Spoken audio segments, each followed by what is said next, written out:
Hello, so this week we are doing our chord progressions in a few minor keys. So in our assignment sheet, I specified that I wanted natural minor. Okay, natural minor.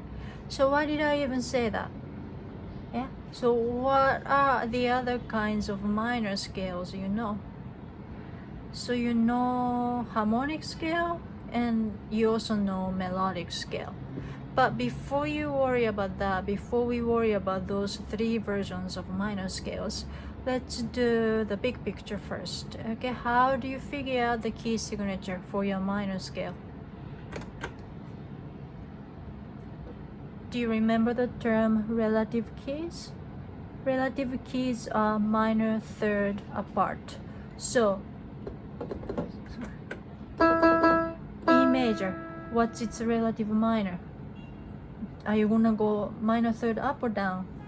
E major to minor third down would be your minor relative key. So E major key and C sharp minor key share the same key signature. Okay, so E major and C sharp minor share the same key signature.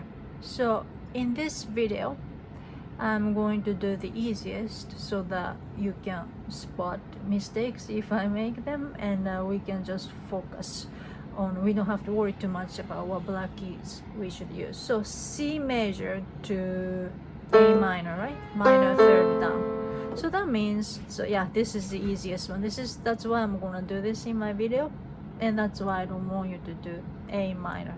So I'm sure you want something simpler than complicated. So if you wanna decide on what minor keys to use, just pick major keys, major scales that have less sharps or flat, and then just go minor third down. Then you end up with a minor key that has less complicated sharps and flats. So for example, you like G major, right? G major has only one sharp, so that means its relative minor would have only one sharp. So let's get back to the relative minor of C major, the easiest major, so A minor.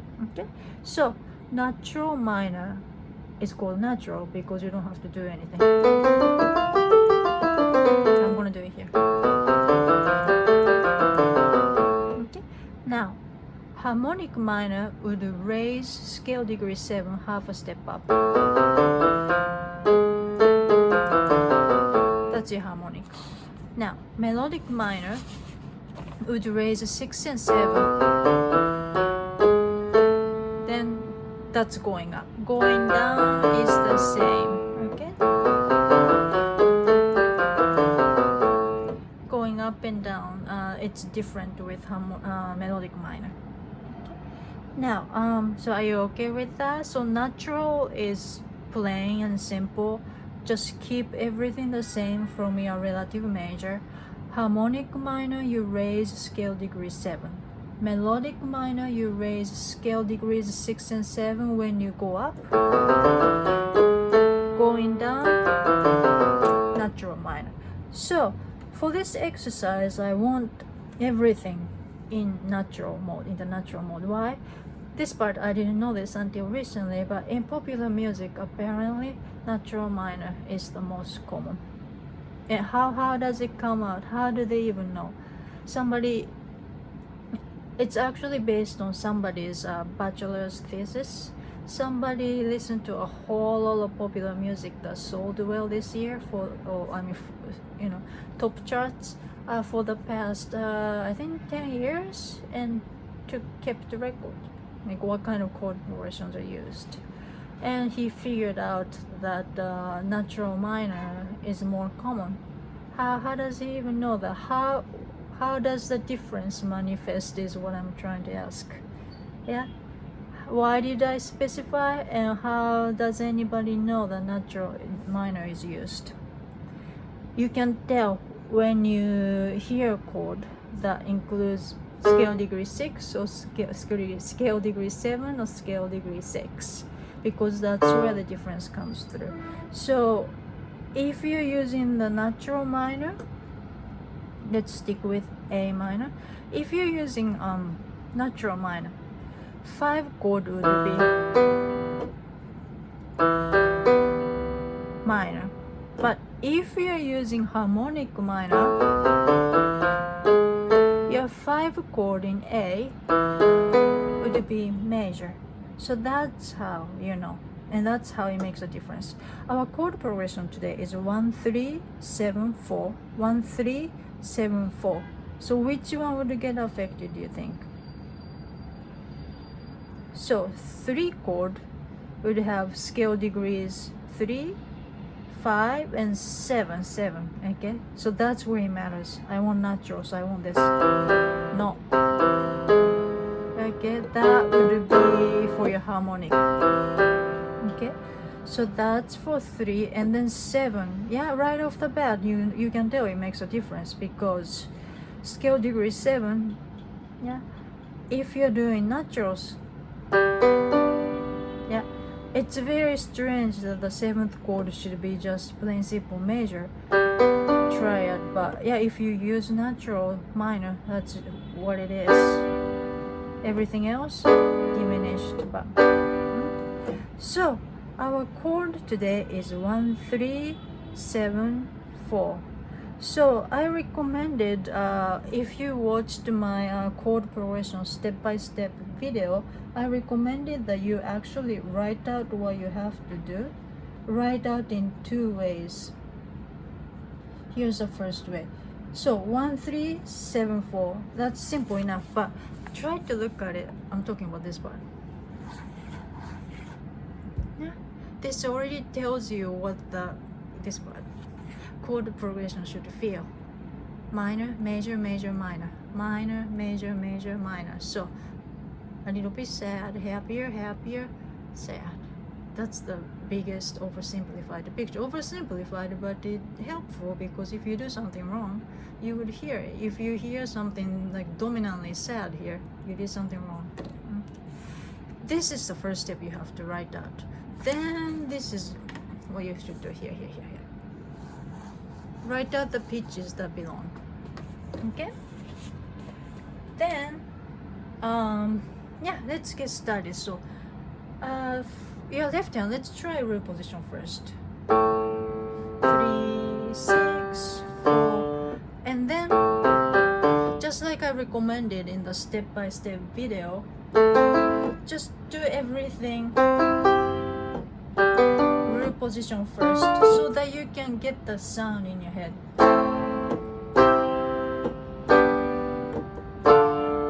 I think I'm gonna move the camera a little bit. Okay, so right now I'm doing everything in the root position, right hand, left hand. Root position. Okay, this is bad, right? Bad because it's boring, and there are I'm sorry, all sorts of parallel octave. So let's make this interesting. My impression is that you like starting on the first inversion on the right hand, and I'm guessing that's because you get the melody on top. That's fine. Okay, so it's so hard to fit everything in the key in the screen, but can you see okay? Yeah.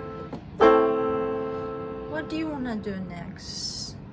If you repeated first inversion, then right now the top, so first inversion, oftentimes you have the top, the root as a top, right? If you repeated that one more time, then your left hand also has a root position, so you are gonna do parallel octave with the root, so you don't want to do that. So I think you could try root position. So do something interesting. By interesting, I think I put pressure on some people a little too much, or some of you felt too pressured to do something too exciting, but something simple as this is fine. Yeah, I just made some funny rhythm. Or I'm gonna move my right hand here so that you can see. So what you're doing is this. You can go up a little bit first, and then come back down there. But I have to ask you to keep your embellishments diatonic, meaning keep the pitches within the key. Don't sharpen anything. So in our case, because we are in A minor, don't sharpen anything, don't flat anything. Diatonic means pitches that belong to the key. So going back to our project, first inversion, and then root is fine. So the next one is a GBD G chord. To keep it simplest, something like this. Yeah, first inversion. That's fine. And then the next one. So again, if you repeated the first inversion, yeah, you're gonna have the root on top again and make parallel with the left hand again. So yeah, we shouldn't do that. So and then you can go back to root position. In that case, your melody would be like, so it's okay. So if you're gonna do that, I'm looking forward to seeing what you come up with to make this interesting. So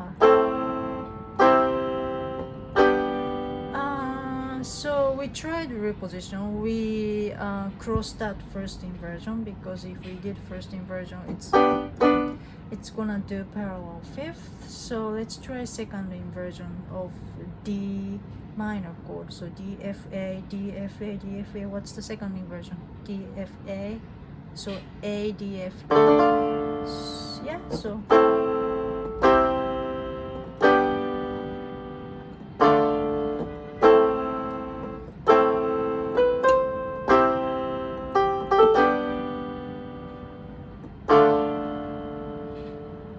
So I embellished it very simply just now, but yeah, do what you would like, and yeah, show me that you're having fun, hopefully.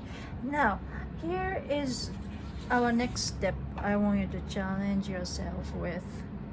So far we've always been doing with your left hand or bass.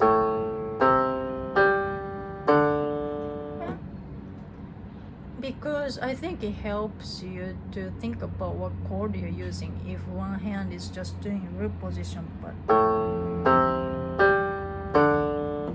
there's one way you can make your left hand really, really smooth. So again, I'm not asking you to make up stuff.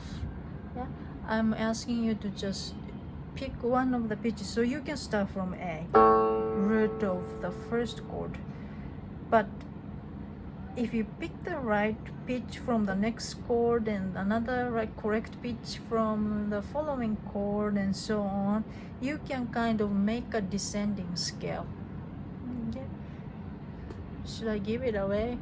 No, I don't want to do that. I want you to figure out on your own. So you know what, this part, if you don't want to get fancy with the left hand and right hand, if that's too much for you, then make a nice smooth pattern. Pattern in this case still means just one pitch. Okay, so you see right now your left hand is kind of jumping around, which is fine, but there's at least another way you could do and make things much smoother. So I'm gonna pretty much give it away what it should look like. It's gonna be a descending scale, descending steps, okay, if you pick the right pitches. So yeah, well, have fun and see what you come up with. So like I said somewhere earlier in the semester, you are not being judged right away by what you submit first round. If I think you should redo it, I'll ask you to do it and I'll guide you through the steps, and you're going to do the revision. If you don't do the revision, that's when you lose points right away. But if you do your revision and show me improvement, and then you get your weekly credits. So don't worry too much about what you do your first round, as long as you've watched the step-by-step chord progression video. Yeah, so I just want to emphasize that me asking you to revise stuff, sending stuff back, and me commenting again, that's just part of the learning process we have to do this semester, because otherwise, this is something I would do in person during class, but we can't do that. So I hope you understand. So thank you guys.